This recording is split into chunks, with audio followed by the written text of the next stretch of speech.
अजब ज्ञान Hindi YouTube channel में आपका स्वागत है। आज हम आपके लिए एक ऐसी जानकारी लेकर आए हैं जिनको सुनकर आप भी हैरान रह जाएंगे। तो शुरू करते हैं आज की वीडियो। कौन था वो राजा जिसने श्री कृष्ण को 18 बार हराया? भीम ने ऐसे किया वध। भगवान श्री कृष्ण जो भी करते थे उसके पीछे एक उद्देश्य होता था। महाभारत में भी कई कहानियां हैं जहां लोगों को भगवान श्री कृष्ण के काम समझ नहीं आए, लेकिन बाद लोगों को समझ में आया कि श्री कृष्ण क्या सोच रहे थे। ऐसी ही एक कहानी जरासंध को लेकर भी है। जरासंध श्री कृष्ण के मामा कंस का ससुर था। इस नाते वो उनकी हर संभव मदद किया करता था। श्री कृष्ण द्वारा कंस का वध किए जाने के बाद उनको सबसे ज्यादा किसी ने परेशान किया तो वो था जरासंध। उसने कृष्ण और बलराम को मारने के लिए मथुरा पर 18 बार आक्रमण किया। जरासंध जब भी कृष्ण पर आक्रमण करता उसे हार का मुंह देखना पड़ता, लेकिन वो फिर सेना जुटाता और ऐसे राजाओं को अपने साथ जोड़ता जो श्री कृष्ण के खिलाफ थे। उसके बाद वो फिर हमला बोल देता। हर बार श्री कृष्ण पूरी सेना को मार देते, लेकिन जरासंध को छोड़ देते। कृष्ण के बड़े भाई बलराम को ये बात अजीब लगती। आखिर में एक युद्ध के बाद बलराम से रहा नहीं गया और उन्होंने श्री कृष्ण से पूछ ही लिया। बार बार जरासंध हारने के बाद पृथ्वी के कोनों कोनों से दुष्टों को अपने साथ जोड़ता है और हम पर आक्रमण कर देता है, और तुम पूरी सेना को मार देते हो, लेकिन असली अपराधी को ही छोड़ देते हो। आखिर ऐसे क्यों? तब श्री कृष्ण ने हंसते हुए बलराम को समझाया, हे भ्राताश्री, मैं जरासंध को बार बार जानबूझकर इसलिए छोड़ दे रहा हूं ताकि वह जरासंध पूरी पृथ्वी से दुष्टों को अपने साथ जोड़े और मेरे खिलाफ युद्ध छेड़ता रहे, ताकि मैं आसानी से एक ही जगह रहकर धरती के सभी दुष्टों को मार सकूं। नहीं तो मुझे इन दुष्टों को मारने के लिए पूरी पृथ्वी का चक्कर लगाना पड़ता। दुष्टों के सहार का मेरा ये काम जरासंध ने बहुत आसान कर दिया है। श्री कृष्ण ने कहा, जब सभी दुष्टों को मार लूंगा तो सबसे आखिरी में इसे भी खत्म कर ही दूंगा। चिंता न करो भ्राताश्री। कैसे हुआ जरासंध का जन्म? नमिता गोखले की किताब महाभारत नई पीढ़ी के लिए के मुताबिक जरासंध के जन्म की कहानी भी बड़ी दिलचस्प थी। वो मगध के राजा बृहद्रथ का पुत्र था। बृहद्रथ की 2 पत्नियां थी। दोनों की कोई संतान नहीं थी और इससे बृहद्रथ को बहुत दुख होता था। वो अपना राज्य छोड़कर वन में तपस्या के लिए चले गए। साथ दोनों पत्नियां भी गई जो जुड़वा बहनें थी। वन में उनकी भेंट एक ऋषि से हुई जो उनकी भक्ति से इतने प्रसन्न हुए कि उन्होंने बृहद्रथ को इस आशीर्वाद के साथ एक मायावी आम दिया कि जब उनकी पत्नी इसे खाएगी तो उसे पुत्र होगा। राजा एक सीधे सादे और न्यायप्रिय व्यक्ति थे। उन्होंने फल को 2 बराबर भागों में काटा और अपनी दोनों प्रिय रानियों को एक एक टुकड़ा दे दिया। 2 हिस्सों में पैदा हुआ बच्चा। आम खाने के बाद राजा की दोनों पत्नियां गर्भवती हो गई, लेकिन बच्चों के जन्म के बाद राजा की खुशी डर में बदल गई। दोनों रानी ने एक आंख, एक हाथ, एक पैर आदि के साथ आधे बच्चे को जन्म दिया था। रात को जब रानियां सो रही थी तब दाई ने दोनों आधे बच्चों को काले कपड़े में लपेटा और शहर के फाटक के बाहर रखाई।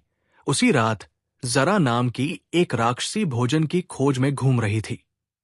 उसकी नजर बच्चों पर पड़ी। उसने जैसे ही दोनों बच्चों को उठाया, वे चमत्कारिक रूप से जुड़ गए। आंख से आंख मिल गई, हाथ से हाथ, पैर से पैर। अब जरा के हाथों में एक सुंदर स्वस्थ बच्चा था। जरा अपनी आंतरिक शक्तियों से जान गई कि ये बच्चा राजा बृहद्रथ का है। उसने बच्चे को मारने की जगह राजा को वापस लौटाने का फैसला किया। जरा राजा बृहद्रथ के पास गई और पूरी घटना सुनाई। राजा बहुत प्रसन्न हुए और अपने बेटे का नाम जरासंध रखने का निर्णय लिया, जिसका अर्थ है वो जिसे जरा ने जोड़ा हो। भीम और अर्जुन ने बनाया चुनौती देने का मन। वनवास से लौटने के बाद पांडवों ने इंद्रप्रस्थ को अपनी राजधानी बनाया और एक भव्य महल बनवाया। पांडवों की नई राजधानी देखने आए नारद मुनि ने युधिष्ठिर को राजसूय यज्ञ करने की सलाह दी। नारद मुनि के जाने के बाद युधिष्ठिर ने अपने भाइयों और कृष्ण से परामर्श किया। कृष्ण ने कहा, एक राजा है जिसे पराजित करना कठिन होगा। उसका नाम है जरासंध, जो गिरिव्रज में शासन करता है। मेरे मामा कंस का विवाह जरासंध की पुत्रियों से हुआ था।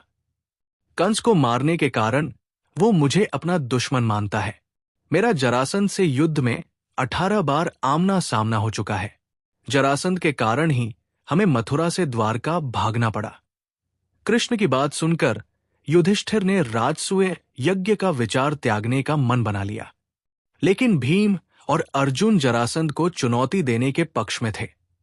आखिरकार मन न होने के बावजूद युधिष्ठिर उनकी बात मान गए। जरासंध से लड़ने गए अर्जुन, भीम और कृष्ण। युधिष्ठिर के राजी होने के बाद कृष्ण, अर्जुन और भीम मगध के लिए प्रस्थान कर गए। तीनों सरयू नदी पार कर मिथिला से होते हुए और फिर गंगा नदी पार करके मगध पहुंचे। जरासंध की राजधानी में पहुंचने से पहले उन्होंने स्नातकों की तरह वेश धारण किया, अर्थात ब्राह्मण छात्र जिन्होंने अभी अभी अपनी शिक्षा पूरी की है। नगरवासियों ने उन्हें देखा और आश्चर्य में एक दूसरे से फुसफुसाए कि न जाने ये कौन है। छद्म वेशधारी पांडव और कृष्ण ने जरासंध के महल में प्रवेश मुख्य द्वार से नहीं, बल्कि चतुराई से दीवार फांद कर किया।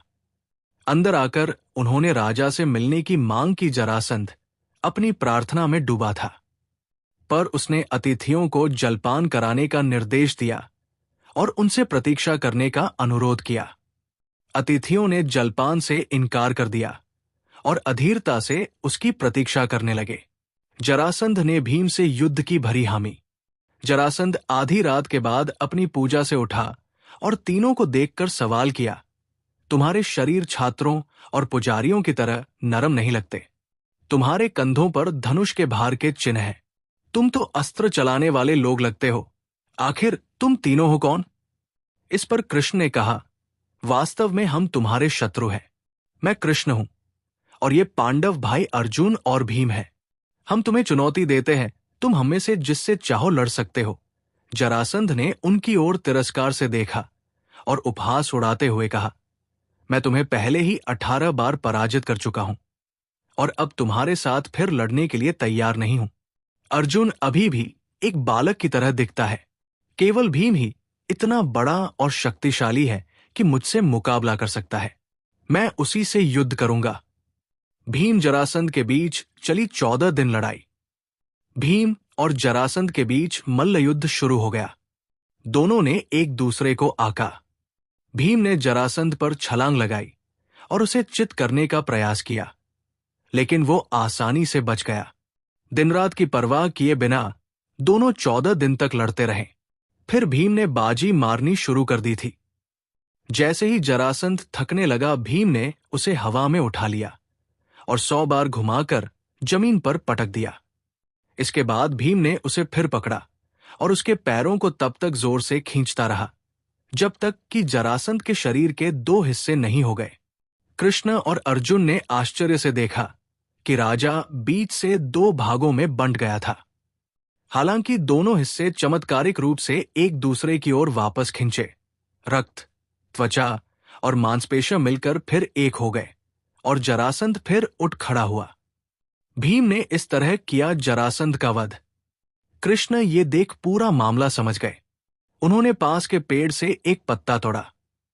भीम का ध्यान आकर्षित करके उन्होंने पत्ते को 2 भागों में फाड़ा और दोनों टुकड़ों को विपरीत दिशाओं में फेंक दिया।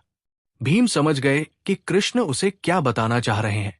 अपनी सारी शक्ति इकट्ठी कर वो एक बार फिर जरासंध पर टूट पड़े। भीम ने उसके पैर पकड़े और उसे बीच से फाड़ दिया। फिर जरासंध के खंडित शरीर के दोनों हिस्सों को एक दूसरे से जितना संभव हो सके दूर फेंक दिया। उसके शरीर के दोनों हिस्से थोड़ी देर के लिए तड़पे और फिर ठंडे हो गए।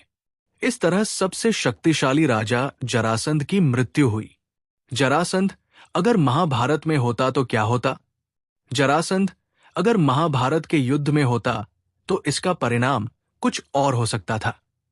लेकिन श्री कृष्ण जानते थे कि महाभारत का युद्ध होना है, इसलिए उन्होंने महान योद्धाओं में एक जरासंध को भी खत्म करने की युक्ति सोच ली थी, क्योंकि जरासंध को किसी और तरीके से नहीं मारा जा सकता था, क्योंकि 2 टुकड़ों में होने के बाद भी वो जुड़कर जिंदा हो जाता था। इसलिए विपरीत दिशा में फेंके जाने के कारण उसके शरीर के टुकड़े फिर से जुड़ नहीं पाए। उम्मीद करते हैं कि आपको हमारी ये जानकारी अच्छी लगी होगी, और इस तरह की और भी वीडियो देखने के लिए हमारे इस चैनल को सब्सक्राइब कर लें और अपने दोस्तों मित्रों को भी शेयर कर दें।